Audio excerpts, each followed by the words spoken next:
السلام عليكم ورحمة الله تعالى وبركاته. كي دايرين البنات؟ لاباس عليكم؟ كنتمنى ان شاء الله تكونوا بخير وعلى خير، صحتكم مزيانه واحوالكم طيبه.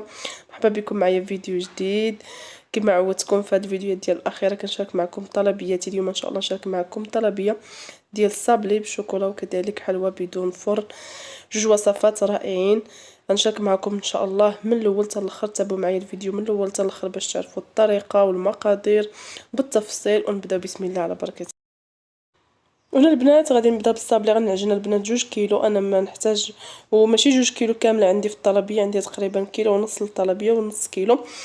غادي نخليه لانني غادي نحتاجو البنات في واحد البلاطوات حتى هما عندي كوموند ان شاء الله باذن الله.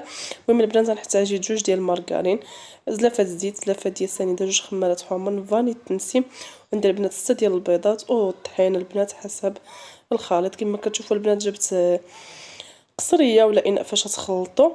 راني درت بنات قبيصه ديال الملحه. وهنا كنقطع الزبده البنات لان راه الجو بارد. هنا تشوفوا البنات الكوزينه راه مبدله، ماشي الكوزينه ديالي، راني عند الوالده ديالي وجات هاد الكوموند تما وتعاونت انا واختي عليها. المهم هذه كوموند انا واختي معاونين عليها اليوم ان شاء الله يا ربي. كنتمنى ان شاء الله تستافدوا من هذا الفيديو. كما شفتوا البنات درت الزبده، درت زلافه ديال السكر سنيده، ودرت كذلك الفاني للتنسيم. وكنبدا نخدم الزبده ديالي مزيان حتى كتجانس مزيان البنات هي والسكر سنيده.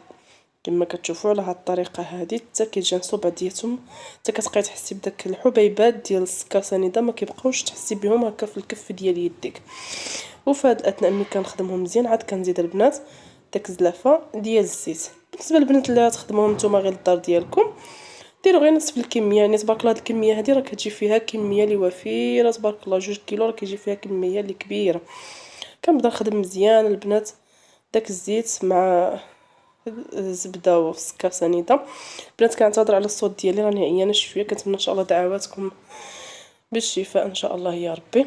وهنا البنات راني كنبدا نضيف البيض تدريجيا على اختي البنات اللي كدير لي البيض، وانا كنخلط متعاونين كما قلت لك كما قلت لكم. وهنا كندير الدقيق، كنغربلو البنات الدقيق ديال الحلويات، النوعيه اللي تكون ممتازه دائما باش تنجح معكم اي وصفه. يكون الطحين مزيان، تكون نوعيه ممتازه، الطحين رطب والنوعيه مزيانه ديال الحلويات. وكنبدا نخلط البنات غير بالاصابع ديالي على هاد الطريقه هذه. يعني طريقه راه جد سهله. حتى كنتحصل على العجين كنبدا نضيف الدقيق البنات. ما قلتلكمش الكميه لان كتبقى على حسب الحجم ديال البيض وعلى حسب النوعيه ديال الدقيق. حتى كنبقى نجمع حتى كنتحصل على داك السمك ديال العجين اللي وريتكم. كنديرو في بلاستيك وكنبقى ناخذ البنات الكميه اللي غادي نطلق. كما شفتوا كنطلق ما بين كناخذ غير قليل من الكميه وكنديرها ما بين 2 بلاستيكات وكنبدا نطلق بالدلاك على هاد الطريقه هذه. يعني هنا ما كنحتاجوش البنات الدقيق باش نطلقوا العجين ديالنا، فقط البلاستيك راه كيساعدنا بزاف. يعني الطريقه اللي عمليه. والعجين الاخرى البنات راه حنا كنخليها بلاستيك باش كتبقى محافظه على داك الرطوبه البنات. المهم هنا البنات الصابلي كتشوفوا نتوما الشكل اللي بغيتو ولا الشكل اللي مطلوب منكم باش ديروا المنزل. كتحتاجوا الشكل اللي بغيتو نتوما. انا هنا اختارينا هذا المرشم هذا وهو اللي قطعت به الاول. ندير منه كميه اللي كبيره اللي طالبين مني دابا. والمراشم الاخرين البنات غادي نقطع بهم الكميه اللي غندير بها ان شاء الله البلاطوات اللي مطلوبين مني كذلك. المهم هنا حيت انا عجنتهم عجينه واحده كنخرج منها 2 طلبيات ان شاء الله باذن الله. هنا البنات كما شفتوني كندير المرشم ديالي في الطحين على حسب داك الجوانب هذوك البنات باش يبقاو هكاك مقادين وما كيطيروا ما واحد الجنيبات البنات رقاقين بداك المرشم كيبقاو يطلعوا معاهم حتى يرجع العجينه رطبه كيبقى يتقطعوا ما كيبقاش الشكل ديالهم مقاد. كنت كندير المرشم ديالي في الطحين وعاد كنقطع به. المهم هنا من بعد ما قطعت الكميه كما كتشوفوا السمك ديالها راه ما رقيقاش بزاف حيت مازال غندير لها الشكلاط وما غاديش تلاصق، يعني غير وحيده. وهنا الفران البنات راه مسخن على درجه الحراره اللي كتكون متوسطه. كندخل الصابلي ديالي للفوق حتى نحسوا به تحمر من نشف وتحمر من التحت. وعاد كنهبطوه بنات ما يتحمرش بزاف يكون اللون ديالو غير مذهب. وكنجي باش نكمل الكميه اللي تبقات لي ديال العجين. انا نكمل البنات الكميه اللي مطلوبه لي بلاطوات ان شاء الله يا ربي. كندير هاد التشكيله. درت هاد التشكيل الاول كما كتشوفوا شكيل لي زوين. هذا هو السمك ديالو كيجي زوين البنات بزاف. وهنا كذلك كنديرو في اللاطه اللي غتدخل الفران. المهم هنا حتى كملت البنات الكميه كامله اللي مطلوبه مني، اللي كميه اللي كبيره انا ندير منها داك الطبسيل عامر.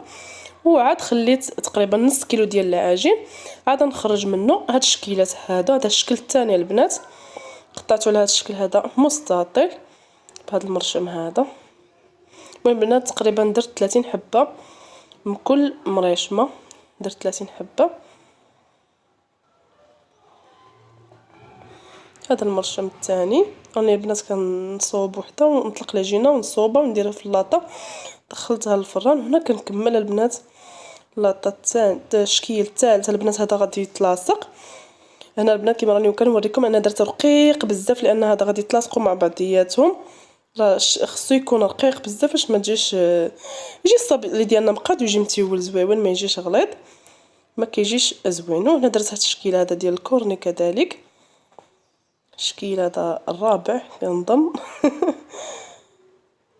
وهنا البنات هذا هما الشكيلات ديالهم بعد ما كملتهم.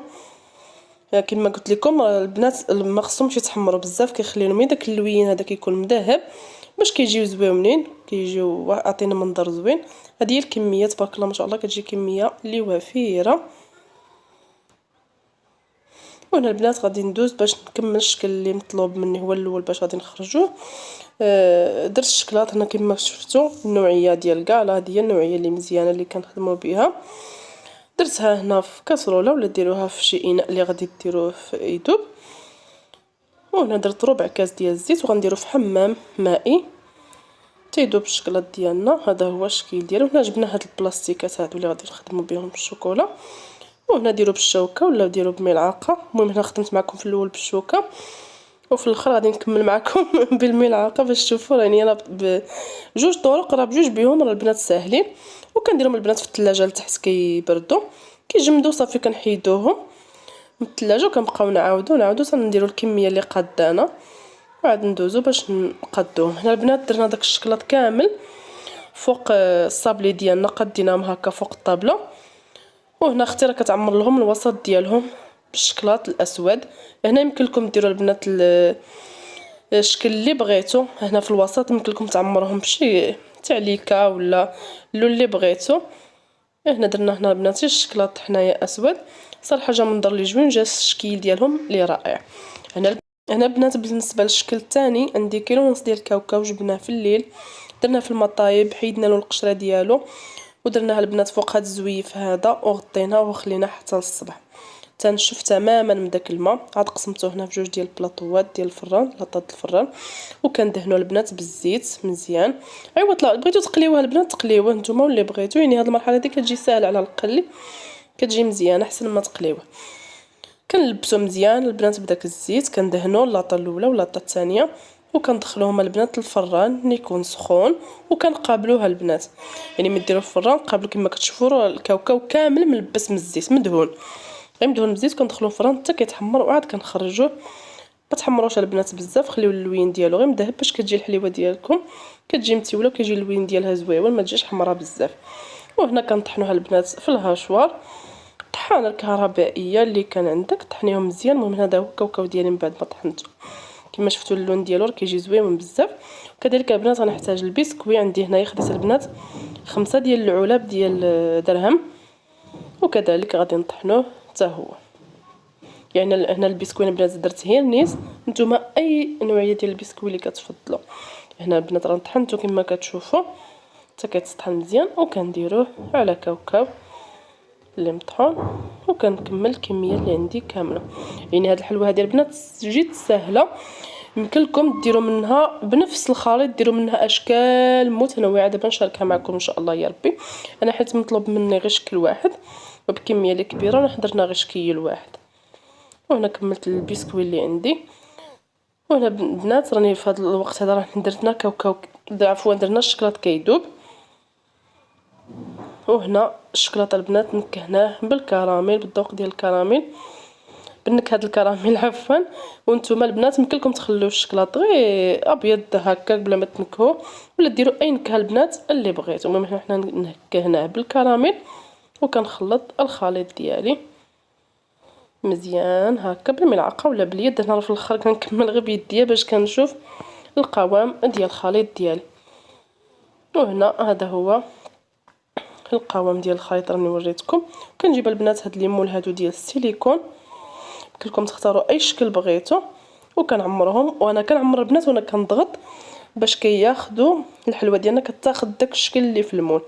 يعني ضغطوا مزيان هكا في المول، عمروهم مزيان. نتوما كتضغطوا. يعني كيلونز ديال الكاوكاو خرج لنا 120 حبه من هاد الشكل هذا. يعني الليمون راه كبارين شويه، ماشي زعما من داك الصغيورين. وكندخلهم الثلاجه كنخليهم تقريبا نص ساعه، وكنخرجوهم وكنحيدوهم. هذا هو الشكل ديالهم، كيجي زوين بزاف، كيجي منظر لي زوين وشكل اللي ساهل وسريع، يمكن لكم تحضروه في وقت اللي قصير. وهنا كذلك كنعمروهم داك الحفره ولا داك الثقب بالشوكولاته السوداء. كنستمر على هاد الطريقه هادي. راه اختي دابا هي اللي كتعمر الشوكولاته في هاد الحلوه هادي. كما قلت لكم راني معاونه انا وياها، راه كنا في هاد العطله عند الوالده وتعاوننا على هاد الحلوه. وهنا البنات من بعد ما سالينا راه جبنا هاد لي كيسيتا البنات، وكنديروا فيهم الحليوه ديالنا وكنعمروهم في طبيصلات، لان مطلوبين هكا في طبيصلات. عمرناهم في طبيصلات ونقدموهم بالصحه والراحه. هذا هو الصابلي ديالنا من بعد ما جمد الشكلاط جمعناه. وكذلك هاد الحلوه هادي يعني تبارك الله كميه اللي وفيره جدا، شكيلات اللي زوينين بزاف. كنتمنى ان شاء الله تجربوهم. اي تساؤل مرحبا بكم البنات، نجاوبكم في الحين ان شاء الله يا ربي. اي تساؤل مرحبا. وهنا هاد القريشات كذلك خدمناهم، ولكن ما بقالناش الوقت ان شاء الله باش نشاركوهم معكم في هذا الفيديو. ان شاء الله نشاركوهم معكم في شي فيديو جاي ان شاء الله باذن الله. كذا كيجيو رطبين، كيجاو غزالين، درتهم اختي جاو صراحه فنين نشاركهم معكم ان شاء الله في شي فيديو اخر ان شاء الله باذن الله. وهذا هما الحليوات ديالنا، راه وجدناهم في واحد الوقت اللي قصير، زويونين وساهلين، وكذلك الشكل ديالهم اللي زويون. كنتمنى يعجبوكم، ونتلاقاو ان شاء الله في الفيديو الجاي.